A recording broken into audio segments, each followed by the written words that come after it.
राम राम राम हरे हरे, हरे कृष्ण कृष्ण कृष्ण हरे हरे, हरे राम राम राम हरे हरे, हरे कृष्ण कृष्ण कृष्ण हरे हरे, हरे राम राम राम हरे हरे, हरे कृष्ण कृष्ण कृष्ण हरे हरे, हरे राम राम राम हरे हरे, हरे कृष्ण कृष्ण कृष्ण हरे हरे, हरे राम राम राम हरे हरे, हरे कृष्ण कृष्ण कृष्ण हरे हरे, हरे राम राम राम राम हरे हरे, हरे कृष्ण कृष्ण हरे राम राम राम हरे हरे, हरे कृष्ण कृष्ण कृष्ण हरे हरे, हरे राम राम राम हरे हरे, हरे कृष्ण हरे हरे, कुंडली कवरदा हरिठोर श्री श्री ज्ञानदेव तुकाराम, पंढरीनाथ भगवान की जय, गोपाल कृष्ण भगवान की जय, माऊली ज्ञानेश्वर महाराज की जय, जगद्गुरु तुकाराम महाराज की जय।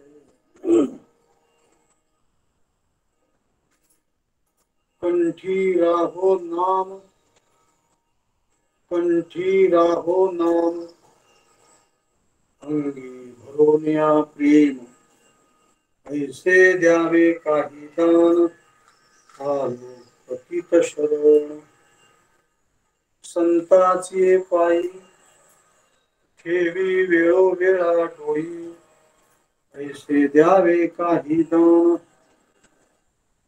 आलो पतित शरण, तुका म्हणे तरे भव सिंधू एक सरे, तुका म्हणे तरे भव सिंधू एक सरे, ऐसे द्यावे काही दान, आलो पतित शरण।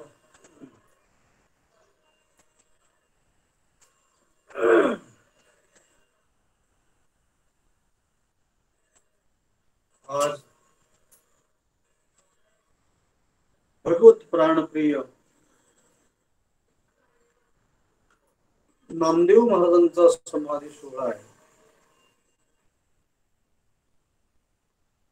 आणि आपण वारकरी संप्रदायिक लोक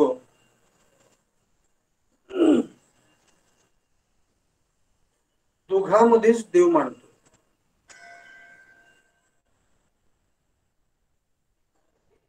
हे दोनच साधन मानतो भगवत प्राप्तीची,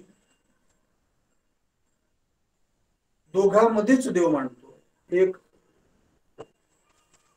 नामामध्ये देव, एक ज्ञानामध्ये देव. नामानं प्राप्त होणारा देव आणि ज्ञानानं प्राप्त होणारा देव. म्हणून नामदेव आणि ज्ञानदेव आपल्या दृष्टिकोनातून अत्यंत महत्वाचे आहे, फार महत्वाचे आहे. म्हणून महाराजांनी शास्त्रीजींनी सेवेकरता सांगितलं. विचार केला, गाथ्यावर प्रवचन आहे, तुकाराम महाराजांचा कोणता अभंग घ्यावा.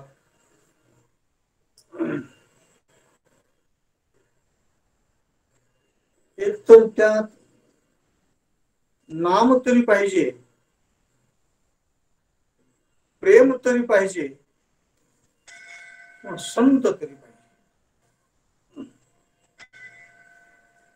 म्हणून सेवेकरता हा अभंग निवडलेला आहे. आणि प्रस्तुत अभंगामध्ये विश्ववंद्य संत श्रेष्ठ जगद्गुरु श्रीमंत श्री तुकोबाराय देवाजवळ काही मागणी मागत आहेत या अभंगामध्ये.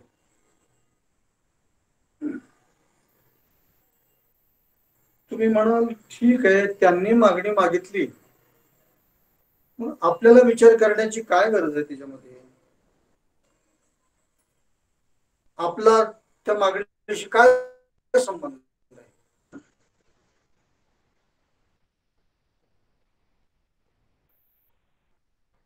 तर आपला म्हणजे जीवाचा मागण्याशी फार जवळचा संबंध आहे.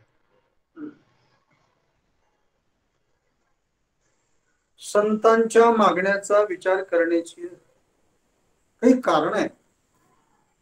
2-3 महत्वाचे पाहू आपण. असे काही कारण सांगता येतील की मागत राहणं हा आपला स्वभाव असल्यामुळे या अभंगाशी, भगवंताजवळ संतांनी जे मागितलं त्याच्याशी आपला संबंध आहे. आपल्याला मागणं माहित आहे, पण काय मागावं माहित नाही. कोणाजवळ मागावं कळत नाही. कसं मागावं, कधी मागावं हे आपल्याला कळावं म्हणून आपलं प्रतिनिधित्व घेऊन संत मागतायत देवाजवळ.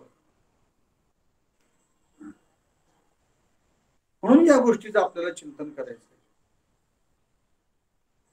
की आपण काय मागितलं पाहिजे आणि कुणाजवळ मागितलं पाहिजे, कधी कसं मागितलं पाहिजे, कशासाठी मागितलं पाहिजे, त्याचं फल काय, नाहीच मागितलं तर काय होईल, अशा काही महत्वाच्या मुद्द्यांचं चिंतन आपल्याला या अभंगाच्या माध्यमातून करायचं आहे.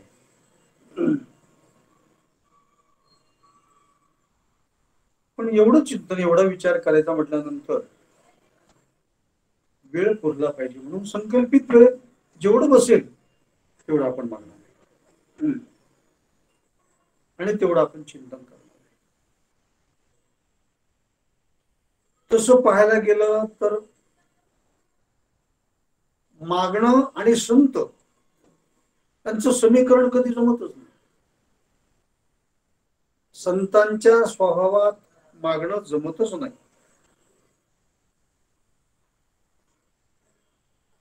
आणि देवालाही मागणारी माणसं आवडतच नाही. काही न मागे कोणासी तोची आवडे देवासी. आणि जगद्गुरु स्पष्ट सांगतात, काही मागणे हे आम्हा अनुचित, वडिलांची रीत जाणत असो, वडिलांची रीत जाणत असो.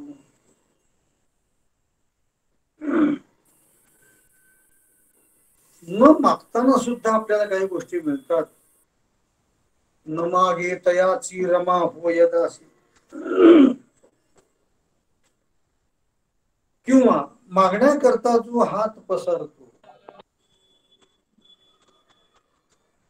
त्याच्या जीवनाचा धिक्कार असो, असं जगद्गुरु म्हणतात. हात पसरी जिणे दिगत्याचे. आणि मग असं म्हणणारे तुकोबाराय का मागतात बरं? मागण्याशी विरोध असणारे तुकोबाराय ज्या अर्थी मागतात त्या अर्थी त्यात काहीतरी विशेषच असलं पाहिजे.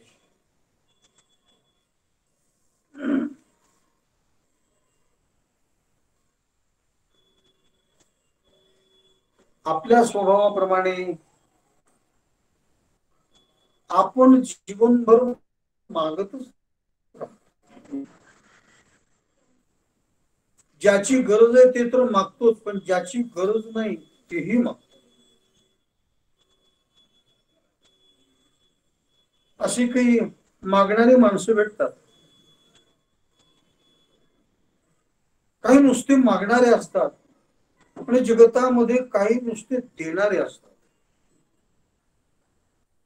पण जसं मागणाऱ्याला कळत नाही काय मागावं, तसं देणाऱ्यालाही कळत नाही काय द्यावं, कशाचं दान करावं नाही कळत. काही कन्यादानालाच पुण्यकर्म समजतात, काही द्रव्यदानाला पुण्यकर्म समजतात, काही अन्नदानाला पुण्यकर्म समजतात, काही ज्ञानदानाला पुण्यकर्म समजतात. हर प्रकारची मागणी पूर्ण करणारी माणसं जगतामध्ये आपल्याला सापडतात. पण खरंच काय मागितलं पाहिजे हे मागणाऱ्याला कळलं पाहिजे. काय मागितलं पाहिजे, ज्याला काय मागावं हे कळत नाही त्याच्या संगतीत सुद्धा राहू नये.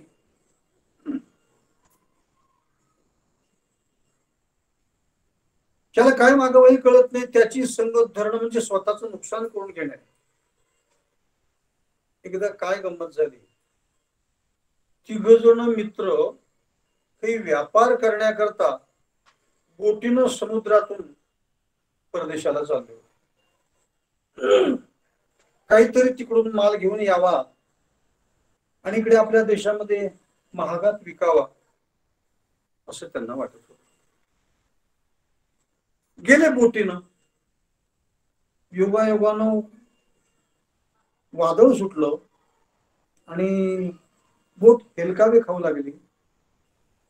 एका बेटावर जाऊन आदळली, बोट फुटली,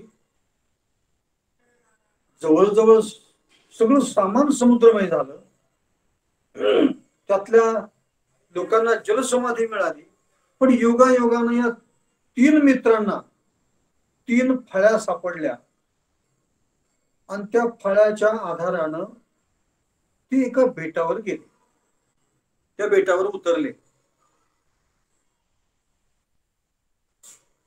कुठं आलो माहित नाही, कोणत्या दिशेला आलो माहित नाही, किती लांब आलो माहित नाही, जिथं जायचं ते किती लांब आहे हे माहित नाही. पण खाण्यापिण्याची काही सोय नाही. बेटावर काय सापडणार, तिथं छोटस बेट,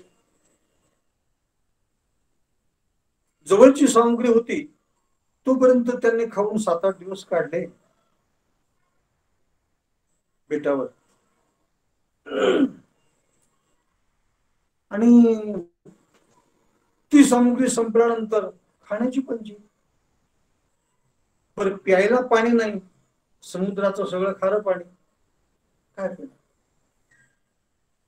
मोठ्या संकटात सापडले.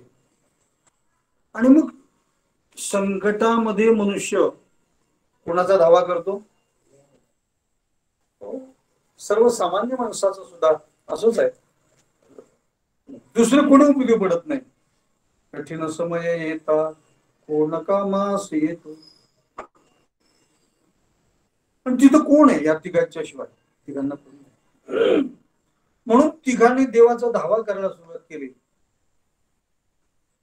देवा, अमक्या अमक्या भक्ताला तू मदत केली, तमक्या भक्ताला मदत केली, त्याच्या हाकेला धावून गेला, आम्ही संकटात सापडलो. देवा, आमच्यावरही कृपा कर, धावून ये. सतत रात्रंदिवस प्रार्थना करू लागले. देवाला त्यांची दया आली आणि देव प्रगट झाला त्यांच्या समोर.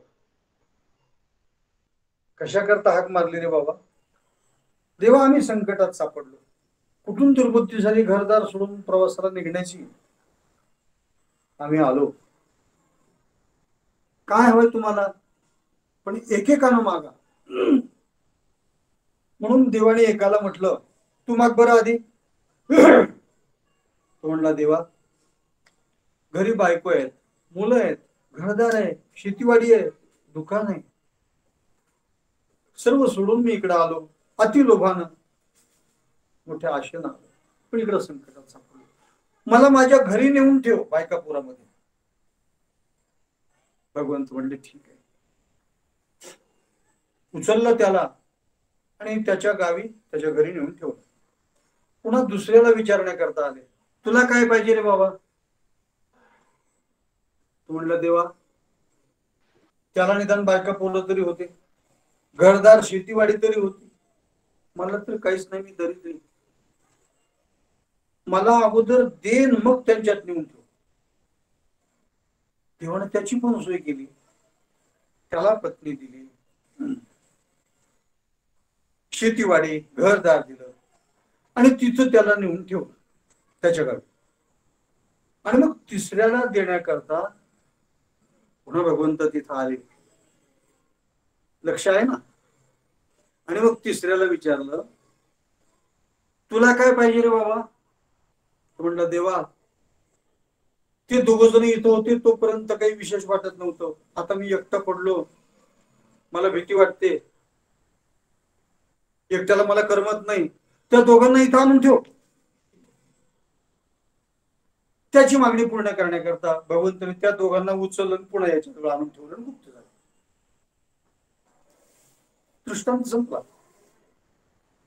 त्या दोघांना दिलेलं सुद्धा, मिळालेलं सुद्धा भोगता आलं नाही, कारण याला काही मागता येत नव्हतं, त्याची संगती त्याने धरली होती, म्हणून फुकट गेलं सगळं. म्हणून काय मागावं हे कळलं पाहिजे. काहीही मागतात लोक.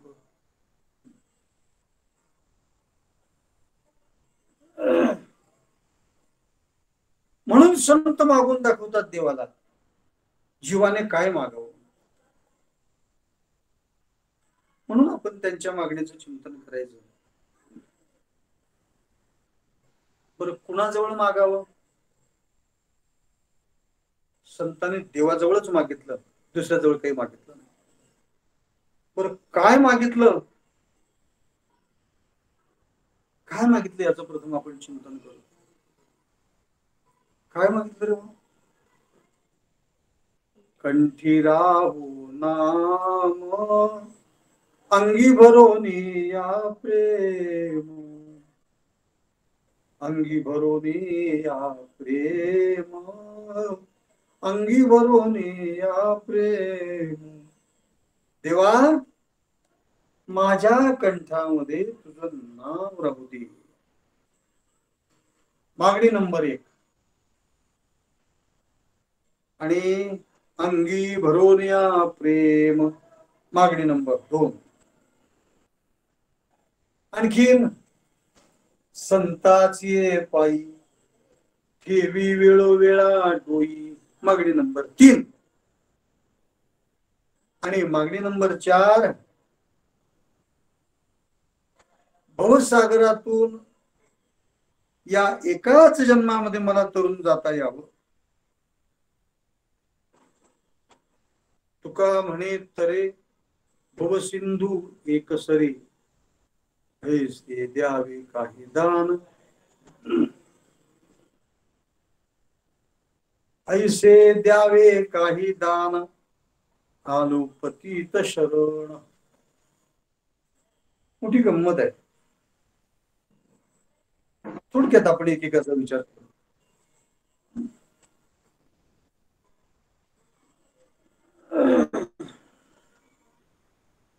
तेव्हा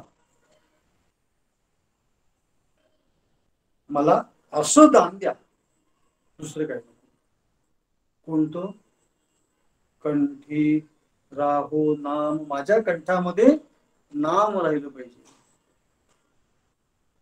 अंगी भरोनिया प्रेम, अंगामध्ये प्रेम राहिलं पाहिजे. आणि संताच ये पायी ठेवी वेळोवेळा डोई, संतांच्या चरणावर मी वेळोवेळा, संतांच्या चरणावर मी वेळोवेळा डोकं ठेवलं पाहिजे. आणि मी भवसिंधू तरुण गेलो पाहिजे. किती मागण्या मागितल्या?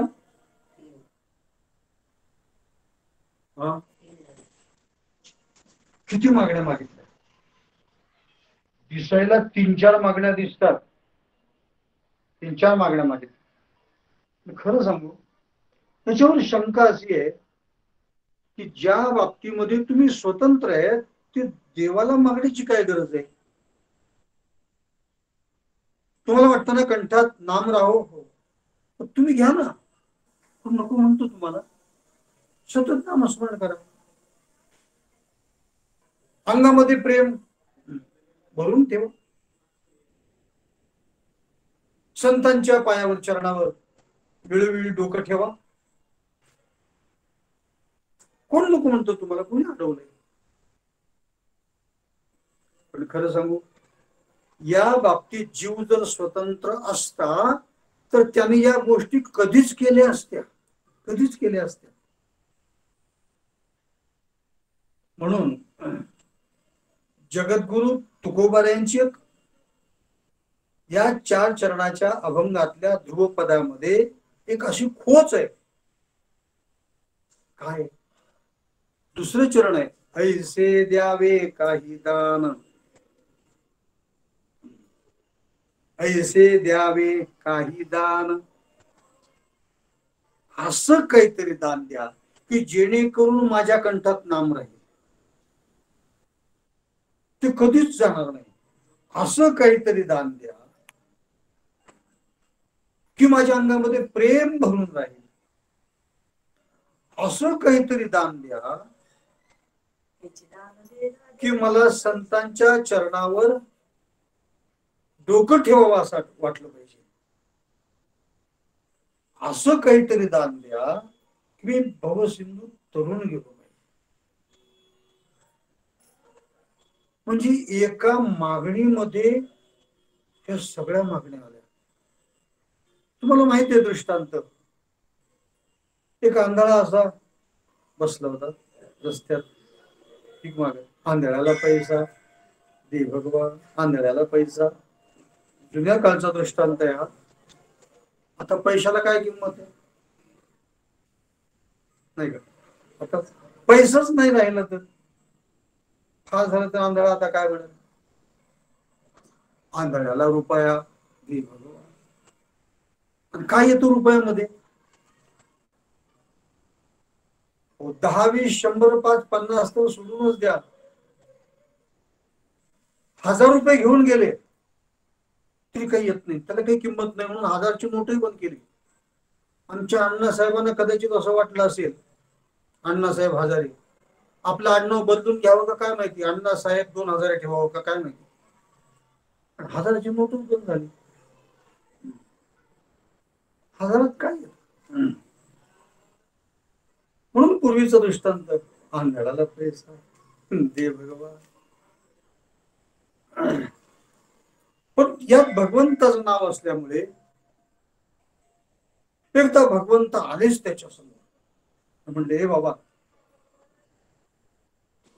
माग, तुला काय मागायचं ते, पण पुन्हा दुसरं कुणाजवळ मागायची पाळी नाही आली पाहिजे, आणि मी सुद्धा पुन्हा पुन्हा येणार नाही. काय पाहिजे तुला? मग आंधळा हुशार, डोळे जरी नव्हते तरी ती डोळ्यातली शक्ती त्याच्या बुद्धीत होती. आंधळी माणसं हुशार असतात. डोळे जरी नसले तरी डोळ्यातली शक्ती कोणाच्या स्वरात, गायनात, कंठात असते, कोणाच्या हातात असते. चांगलं गायन करतात ते, चांगलं वादन करतात, चांगलं वक्तृत्व करतात, म्हणून ती शक्ती साठवली. खरं सांगू, जे डोळ्यानं कमी बघतात ना, त्यांच्या पाहण्यामध्ये एक विशेष शक्ती निर्माण होते. कधीच कुणाकडे न पाहणारा जर एखाद्याकडे पाहू लागला तर त्याचं कल्याणच करतो. कधीच कुणाशी न बोलणारा, मौन धारण करणारा एखाद्याला जर त्याने आशीर्वाद दिला तर तो खराच होईल. म्हणून शक्ती साठवून ठेवली पाहिजे. इंद्रियातली सगळी शक्ती निघून गेली, लोकांचं घेऊन घेऊन हातातली शक्ती गेली, नको ते बोलून बोलून तोंडातली शक्ती गेली, नको ते ऐकून कानातली शक्ती गेली, नको ते पाहून डोळ्यातली शक्ती गेली. म्हणून कुणाचे आशीर्वादही खरे होत नाहीत आणि शापही खरे होत नाही. आणि या सगळ्या इंद्रियांची शक्ती जर साठवून ठेवली तर माणसं विशेष काहीतरी करू शकते. त्या आंधळ्याची संपूर्ण डोळ्यातली शक्ती बुद्धीमध्ये, आणि त्या बुद्धी चालून बुद्धी लढवून त्याने देवाला मागितलं, देवा मागू. भगवंत पुन्हा म्हणले, पण एकच माग काहीतरी. बर, ठीक आहे. आंधळाचं वय असेल 50 वर्षाचं, 60 वर्षाचं, भीक मागण्यामध्ये जीवन गेलं. आता देव प्रसन्न झाला, एकच माग मग म्हणतोय. मग त्याने डोकं लढवून एकच मागणं मागितलं, देवा माझ्या नातवाच्या डोक्यावर सुवर्ण छत्र असलेलं मी पाहावं. माझ्या नातवाच्या डोक्यावर सुवर्ण म्हणजे सोन्याचं छत्र असलेलं मी पाहावं. बस एवढे एकच देव. देव म्हणले, बेटो काय हुशार आहे आम्हाला. कारण याचं लग्नच नव्हतं अजून, नातू कसं होईल. म्हणजे अगोदर याला बायको द्या, तुम्ही मागण्या मोजत बसा. काय याला काय द्या, अगोदर लग्न करून द्या, बायको द्या. लग्न झाल्यानंतर मुलं होतातच असं काही नवसयास करावे लागतात. नातू होण्याकरता याला मुलगा पाहिजे म्हणून मुलगा द्या. दुसरी मागणी. तिसरी मागणी, त्याचं लग्न करून द्या. त्याशिवाय नातू कसं. चौथी मागणी, त्याला मुलगा होऊ द्या. बरं, भिकाऱ्याच्या थोडंच डोक्यावर कोणी सोन्याचं छत्र धरतं. सोन्याचं छत्र कोणाच्या डोक्यावर असतं, राजाच्या. म्हणून त्याला राजा करा. किती मागणी झाल्या, 5. त्याला राजा करा आणि त्याच्या डोक्यावर छत्र, सुवर्ण छत्र असलेलं मी पाहावं. म्हणजे आंधळ तोपर्यंत जगलं पाहिजे, हे मेलं नाही पाहिजे. किती मागण्या झाल्या, 6. आणि मी पाहिलं पाहिजे त्याच्या डोक्यावर छत्र, म्हणजे याला डोळे द्या. तिसाईला मागणी एकच. एका ते किती मागण्या त्याने मागितल्या. देव म्हणले, हुशाराच गड्या तू, असं मागावं. आणि जगद्गुरु तुकोबारायांनी तेच सूत्र वापरलं आहे. ऐसे काही द्यावे दान, आलो पतित शरण, आलो पतित शरण, आलो पतित शरण. खरं सांगू, माझी बोलायची सवय बर का.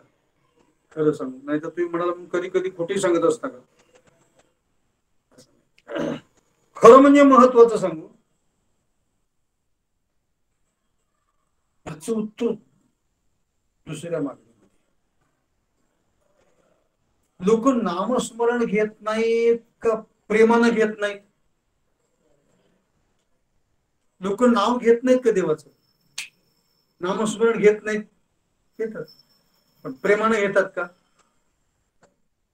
जितकं प्रेम आपल्या नवरा बायकोवर असतो, जितकं प्रेम मुला बाळावर असतो, जितकं धनद्रव्यावर असतं, तितकं प्रेम देवावर आणि त्याच्या नावावर असतं.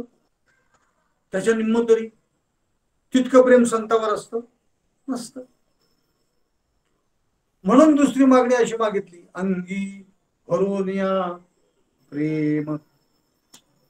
कशाविषयी, नामाविषयी प्रेम पाहिजे अंगामध्ये. नामीविषयी सुद्धा प्रेम पाहिजे अंगामध्ये. पहिलं कोणाविषयी, नामाविषयी. दुसरं नामीविषयी, भगवंताविषयी.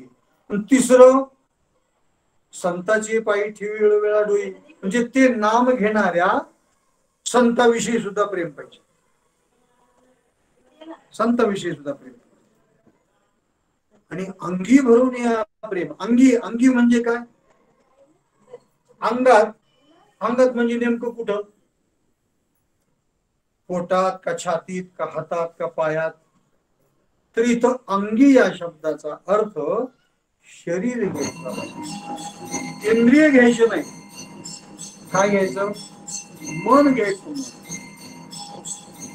प्रेम हे शरीरात नसतं, मनावर. अंगी भरून या प्रेम.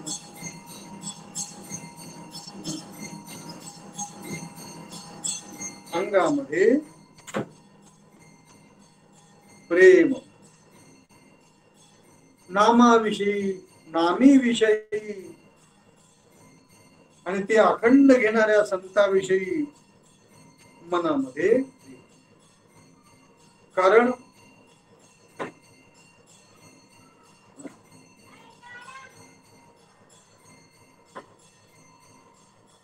सर्व इंद्रियांचा राजा आहे मन. अधिष्ठाय मनश्चाय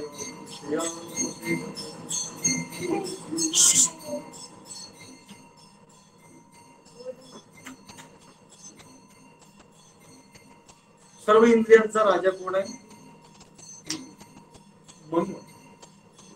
मनुराजा एक देहपुरी, असे नांद तू त्याशी दोघेनारी, पुत्र संपन्न धारी, तिने कृपा केली आम्हावरी, म्हणून आलो या देशा, तो नाही तरी भुललो दिशा. म्हणून अधिष्ठाय मनश्चाय विषयानुपसेव्य, या मनामध्ये प्रेम भरून राहील असं एक काहीतरी कर. असं एक काही म्हणजे कोणतं दान मागितलं जगद्गुरु तुकोबारायांनी? तुझी कृपा झाली आणि माझ्या मनामध्ये जर या सगळ्याविषयी प्रेम भरलं, या गोष्टी आपोआप होतील. तुझी कृपा झाली पाहिजे. याचाच अर्थ कृपेचं दान मागितलं. नाहीतर या सगळ्या मागण्या मागत असताना ऐसे काही द्यावे दान असं म्हटलंच नसतं. असं काहीतरी दान द्या की त्या तुम्ही दिलेल्या दानामुळे कंठी राहो नाम, कंठामध्ये नाम राहील. ऐसे काही द्यावे, अंगामध्ये प्रेम भरून राहील. ऐसे द्यावे काही दान, संतांची पायी ठेवी वेळोवेळा डोई. ऐसे द्यावे काही दान. तुका म्हणे तरे भवसिंधू एक सरे, ऐसे द्यावे काही दान. अंगी प्रेम,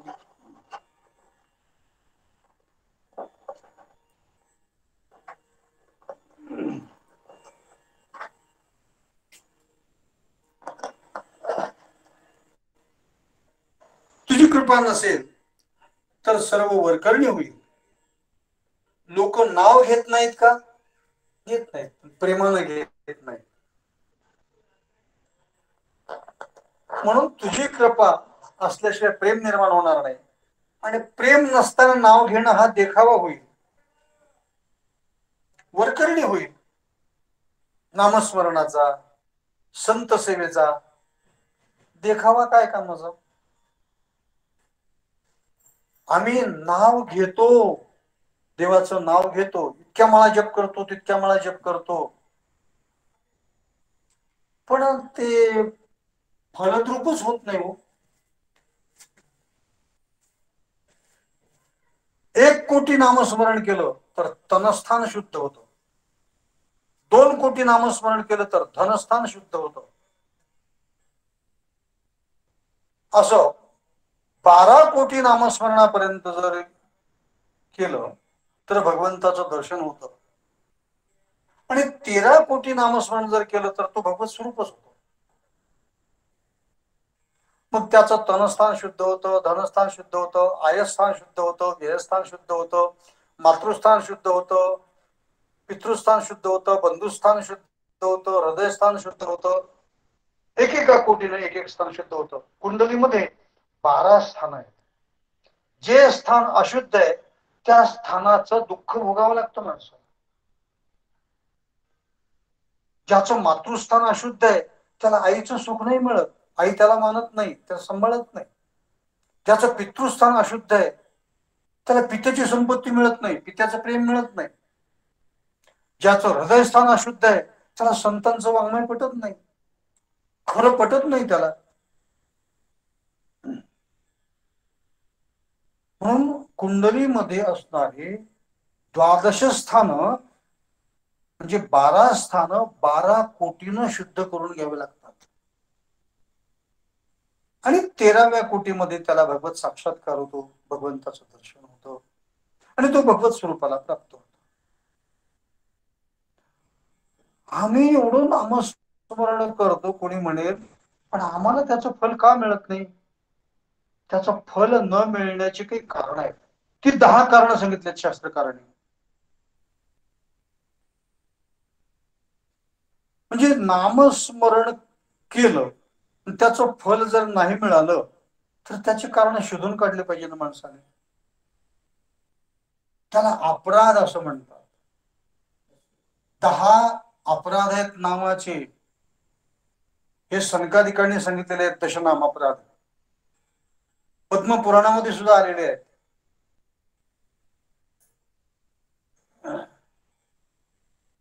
पद्मपुराणामध्ये असं सांगितलं, सन्निंदा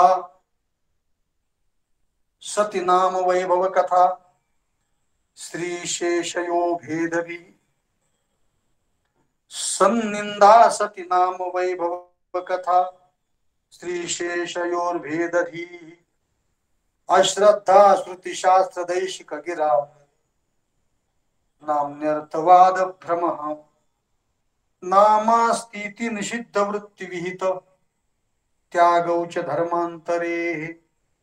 साम्यम नाम जपे शिवस्य च हरेर नामापराधान दशा. सन्निंदा, आपण किती नामस्मरण केलं आणि संतांची जर निंदा केली तर त्या नामाचं फल नाही मिळत. फार मोठा अपराध सांगितलाय तो. तसं तर निंदा कोणाचीच करू नये, कोणाचीच करायची नाही.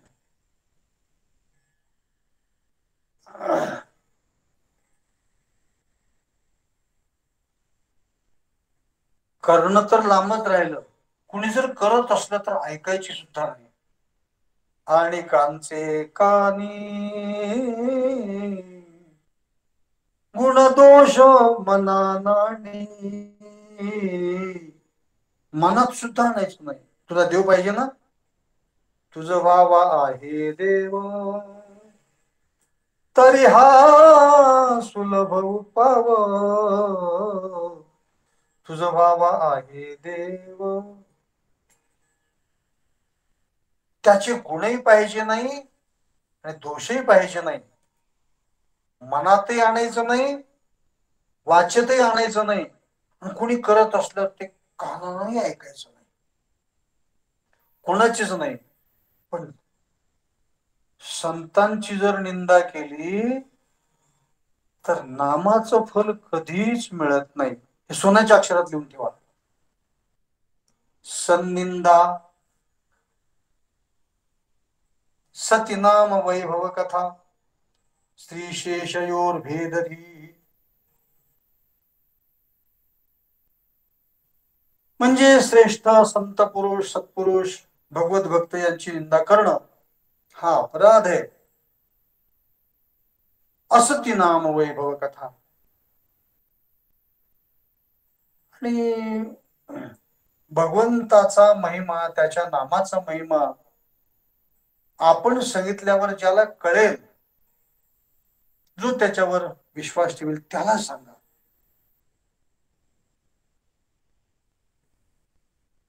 थोडा सुद्धा जो महिमा जाणत नाही, थोडंही नाम घेत नाही, उलट नामाची आणि नामीची निंदा करतो आणि त्याला जबरदस्तीनं नामस्मरण करायला लावणं.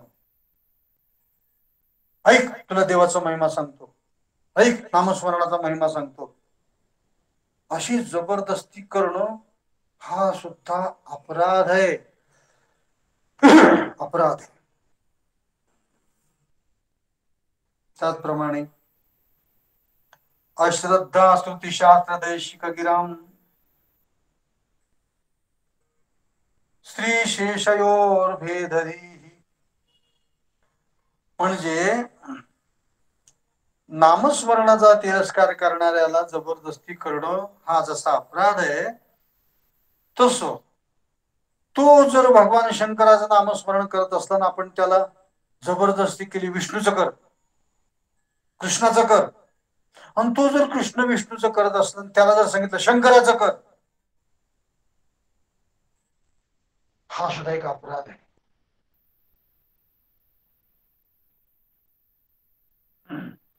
कारण आपण विष्णू आणि शंकर याच्यामध्ये भेद मानला असा त्याचा अर्थ होतो.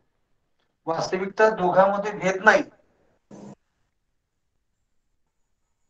हरिहरा भेद नाही, नका करू वाद, एक एकाचे हृदयी, गोडी साखरीच्या ठाई. दोघांमध्ये भेद नाही, पण भेद मानणं हा अपराध आहे. श्रुती, शास्त्र, संत यांच्यावर अश्रद्धा ठेवणं,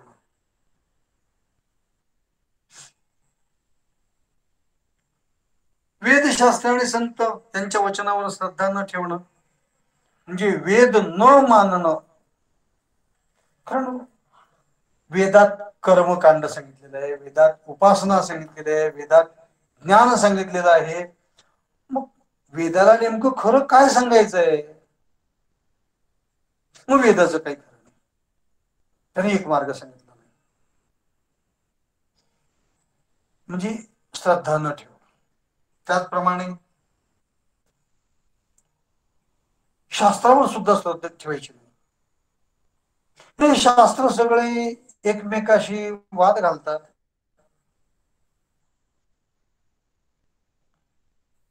एका शास्त्राचं दुसऱ्या शास्त्रकाराशी पटत नाही, दुसऱ्या शास्त्रकाराचं तिसऱ्या शास्त्रकाराशी पटत नाही,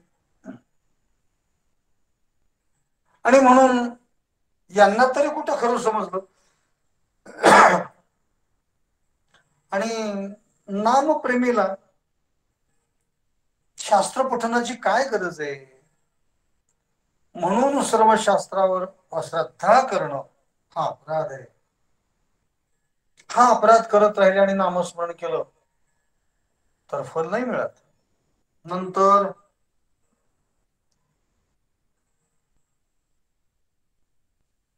नामधारकाला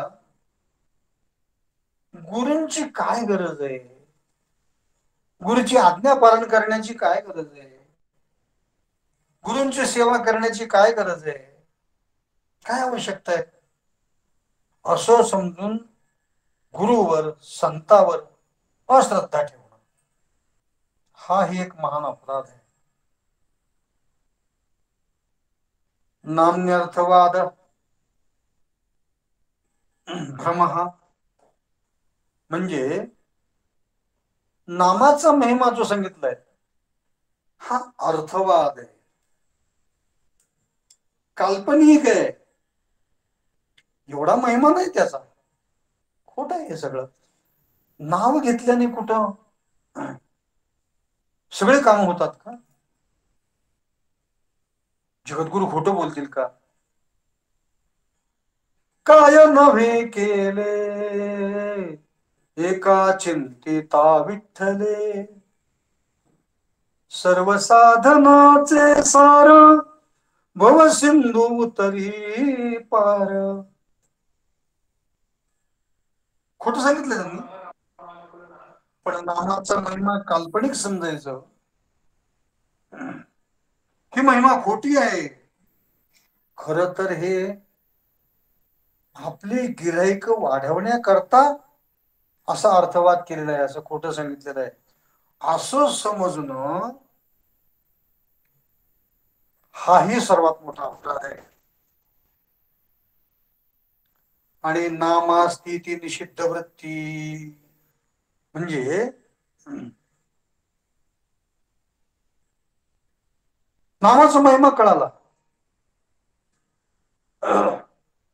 हरि उच्चारणी अनंत पाप राशी, जातील लयासी क्षण मात्रे. कितीही पाप असलं तरी नामस्मरणानं जातं, कोणतंही पाप असलं तरी ते नामस्मरणानं जातं. कितीही विघ्न असतील तरी ती पळवून जातात.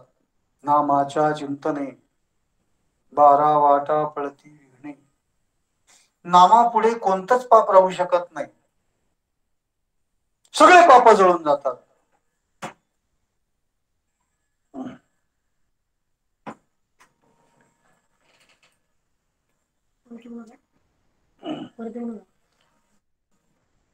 आणि मग कितीही कोणतेही पाप निवृत्त होतात.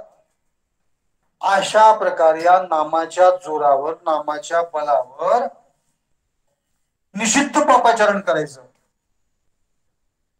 एवढं पाप करून घ्यायचं, नामस्मरण करायचं, जाईल ते पाप निघून. असं समजायचं. याला अपराध म्हणतात. नामानं पाप जातात, मागचे पाप जातात, केलेले पाप जातात. पण पश्चाताप झाल्यानंतर पुन्हा पाप न करण्याची प्रतिज्ञा त्यानं केली पाहिजे. मी कधीच पाप करणार नाही, कोणतंच करणार नाही. जरी नामानं जात असलं तरी करणार नाही, अशी प्रतिज्ञा केली पाहिजे.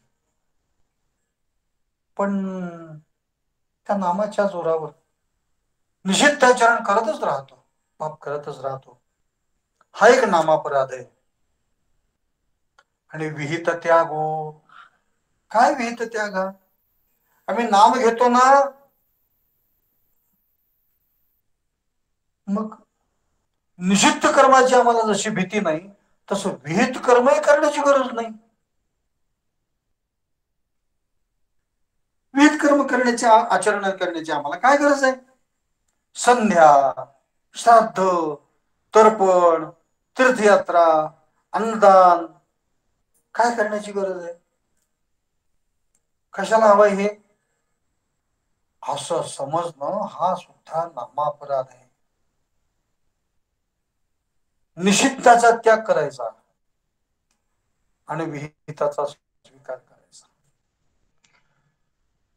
निषिद्ध कर्माने पाप निर्माण होतं आणि विहित कर्माने पुण्य निर्माण होत नाही. मग विहित कर्म न केल्याने जे पाप लागतं ते लागत नाही. मला सांगा तुम्ही, दारू पिणं पाप आहे की नाही? दारू पिणं पाप आहे. पण न पिणं म्हणजे पुण्य आहे का? नाही. शास्त्राने ते पिऊ नये असंच सांगितलंय. मांसाहार करू नये. नाही केलं तर काय पुण्य लागेल? मांसाहार केला तर पाप लागेल. म्हणून निषिद्ध कर्म करायचंच नाही आणि विहित कर्म टाळायचंच नाही. विहित कर्मामध्ये 4 प्रकार सांगितले आहेत. नित्यकर्म, नैमित्तिक कर्म, बोला पुढे आणखी काम्य कर्म आणि नाही प्रायश्चित्त कर्म, असे 4 प्रकार सांगितलेले शास्त्राने. पहिलं कोणतं कर्म? नित्य कर्म. रोज स्नान केलंच पाहिजे. पुण्य लागतं का? पुण्य नाही लागत, पण नाही केल्यानं पाप लागतं ना, ते लागू नये म्हणून स्नान रोज केलं पाहिजे. नित्य कर्म. नैमित्तिक कर्म, 15 दिवसाने येणारी एकादशी केलीच पाहिजे, केलीच पाहिजे. कारण भगवंताला आवडणार ते व्रत आहे. आवडे देवासी तो एका प्रकार, नामाचा उच्चार रात्रंदिवस. तुळशीमाळ गळा, गोपीचंदन टिळा, हृदयी कळवळा वैष्णवांचा. भगवंताला आवडणाऱ्या क्रिया करणं चांगली गोष्ट आहे.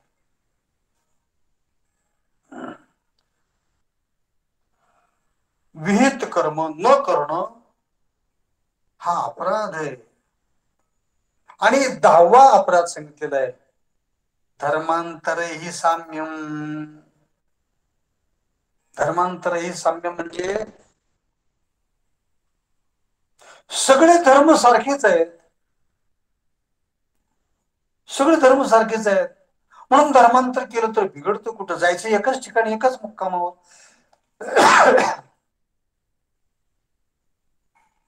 म्हणून क्षमा करा, आपला जो ग्रुप ठेवलाय की नाही, त्या ग्रुपचं नाव विश्व स्वधर्म योग प्रेमानंद असं ठेवलेलं आहे. म्हणून प्रेम योगानंद असं नाव ठेवलेलं आहे. म्हणून विश्व स्वधर्म हो. म्हणून विश्व स्वधर्म शब्द कुठून काढला तुम्ही?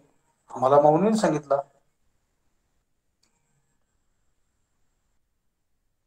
जे खळांची व्यंकटी सांडो, तया सत्कर्मी रती वाढो, भूता परस्परे पडो मैत्र जीवांचे, दुरिदांचे तिमिर जावो, विश्व स्वधर्म स्तुरिये पहावो, जो जीवांशील तो ते राहू प्राणी जात.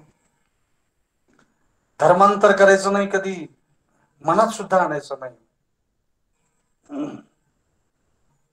म्हणजे धर्म हा चोखडा, वास्तविकता निष्ठावंत भाव भक्ताचा स्वधर्म, निर्धार हे वर्म चुको नये, निष्काम निश्चळ विठ्ठली विश्वास, पाहो नये वासाणिकांची. स्वतःचा जो धर्म आहे त्या धर्माचं पालन करणं, त्या धर्मासाठी प्राण अर्पण करणं महत्वाची गोष्ट आहे. हे न करणं हा अपराध आहे. हे जर करत राहिलं तर नामाचं फल मिळत नाही. हा पहिला अर्थ आहे. आणि दुसरा अर्थ या पदाचा असा होतो, धर्मांतर ही साम्यम, म्हणजे नाम साधनाच्या पुण्याची इतर साधनाच्या पुण्याशी तुलना करणं. म्हणजे जितकं नामाने पुण्य लागतं तितकंच यज्ञानेही पुण्य लागतं, तितकंच दानानेही पुण्य लागतं, तितकंच तीर्थाटनाने पुण्य लागतं, तितकंच योगाभ्यासाने पुण्य लागतं. असं नामाची इतर साधनाच्या पुण्याशी तुलना करणं हा अपराध आहे. हे 10 अपराध टाळून नामस्मरण केलं तरच फलद्रूप होतं. आता याच्यावर एक शंका आहे, एकच मिनिटात सांगतो, वेळ संपलेली आहे आपली.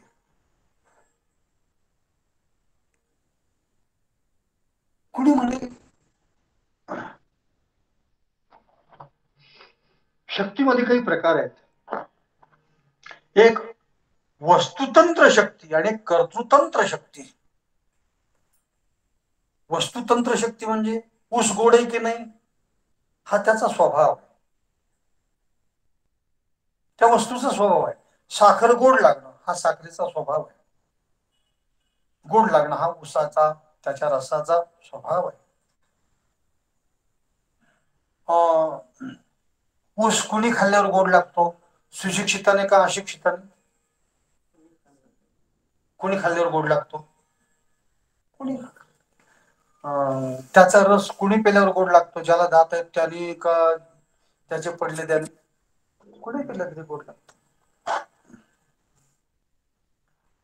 ऊस खाण्याचं वय काय आहे? लहानपणी खाल्ला तर गोड लागतो का तरुणपणी का म्हातारपणी? कोणीही खाल्ला तरी गोड लागतो. कोणी म्हणेल नाही नाही बायांनीच खावा लागतो, माणसाने नाही खाऊन जमत, तो गोड नाही लागतो. हे तर बाजूलाच राहू द्या, ज्याने ऊस लावला त्याला खत पाणी घातलं त्याला तर तो गोड लागेल यात नवल नाही. पण ज्याने त्याची तोडताड केली, सरख्यात घातलं, पिळून घेतलं आणि त्याने जर पेलं तर त्याला काय कडू लागेल? न तरी क्षुदंडू पाळी तया गोडू, गाळी तया कडू नोहेची जेवी. याला वस्तुतंत्र शक्ती म्हणतात. आणि काही कर्तृतंत्र शक्ती आहे, आता सांगायला वेळ नाही मला. त्याप्रमाणे नामात वस्तुतंत्र शक्ती आहे, नामाचं महात्म्य आहे. कुणी घ्या, कसे घ्या. उदाहरण देतात, वाल्या बळ्याने उलट घेतलं, उलट म्हणजे इकडूनच घेतलं, पण राम म्हणायच्या ऐवजी मरा म्हटलं.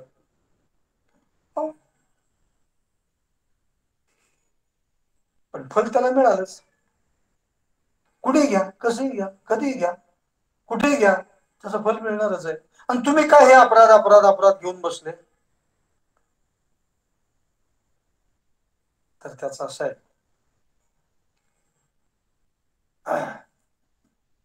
नामस्मरण हे दैवत आहे आपलं, हे देवता आहे. म्हणून जसं नामीचा उल्लेख करतात जय जयकारामध्ये, गोपाल कृष्ण भगवान की, तसं नामाचा सुद्धा जय जयकार करतात, नाम महाराज की जय. हो, नामात एक स्वतंत्र शक्ती आहे आणि ती नामीपेक्षाही अधिक आहे, नामीपेक्षाही अधिक आहे. पण नाम ही आपली माता आहे. म्हणून मातेला मातेचाच मान आदर दिला पाहिजे. माता पवित्र आहे, पुत्राला जवळ घेऊन त्याला पवित्र करते, ठीक आहे, बरोबर आहे. म्हणून नाम प्रेम करते, माता जशी प्रेम करते तसं नाम सर्व प्रेम करते. पण काय, ती पवित्रता आपण सांभाळली पाहिजे, तो आदर सांभाळला पाहिजे.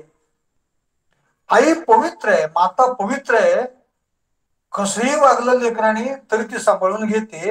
हे जरी खरं असलं म्हणून काही तिच्याशी भांडणं करावी, म्हणून तिला मारावं. आणि त्याच मातेशी अत्यंत प्रेमाने म्हणून जर एखाद्याने व्यभिचार केला तर तो पतनाला कारणीभूत होतो, पतनाला कारणीभूत होतो. माता पवित्र आहे, पवित्र करणारी आहे, पण त्याचं पावित्र्य सांभाळणं हे आपलं काम आहे. त्याप्रमाणे नामाचं आहे, नामही माता आहे, पवित्र सांभाळलं पाहिजे, अपराध टाळून नामस्मरण केलं पाहिजे. खूप चिंतन करण्यासारखा सूक्ष्म असा विषय आहे याच्यामध्ये. म्हणून हे आमचे नामापराध आहेत ना, हे अपराध सुद्धा आमच्याकडून होऊ देता कामा नये. असं अंगामध्ये प्रेम भरून राहू दे, अशी तुझी कृपादृष्टी राहू दे, हेही संतांना एक प्रकारे यातून मागायचं आहे. कंठी राहो नाम ऐसे द्यावे काही दान, अंगी भरोन्या प्रेम ऐसे द्यावे काही दान, संतांची पायी ठेवी वेळोवेळा डोई ऐसे द्यावे काही दान. संत आहेत, त्यांच्या चरणावर डोकं ठेवावं कबूल आहे, पण नाही ना सुचत तेवढं, नाही सुचत. मी काय कमी आहे का, माझ्या ठिकाणी काय ज्ञान नाही का? संतांच्या जवळ दोघ जण जाऊ शकत नाहीत. कोण कोण? एक पापी आणि दुसरा अहंकारी. संतांच्या जवळ नाही जाऊ शकत. डोकं ठेवणं तर लांबच राहिलं. मस्तक ठेंगणा खरी संतांच्या चरणा, याच्याकरता विनम्रता असावी लागते, विनय असावा लागतो. आणि देवा तो विनय मला द्या. इथं कुठेही शब्द नसताना सुद्धा ऐसे द्यावे काही दान याच्यामध्ये हे आलं. मला विनय पण द्या, नम्रता द्या. मग यामुळे काय होईल?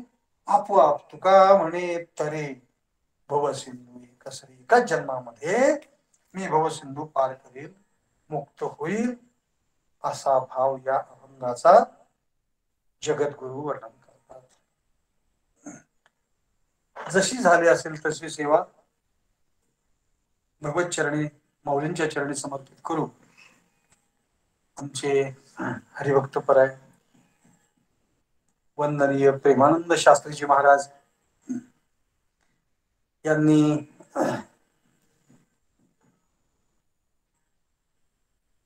मला सेवेचं दान दिलं. माझ्याकडून कशी घडली मला माहित नाही, पण सेवेमध्ये जमा झाला.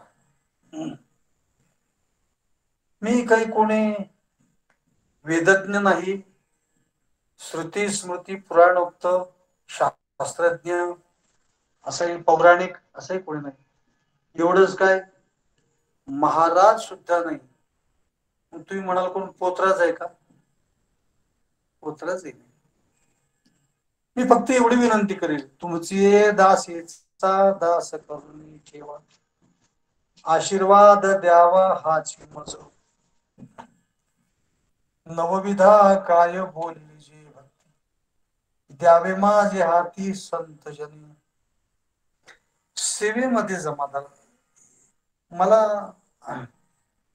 आग्रह नाही करता येत मी असं नाही म्हणू शकत की योग्य माना गोड करून घ्या असंही नाही मी म्हणू शकत जशी झाली असेल तशी जशी झाली असेल तशी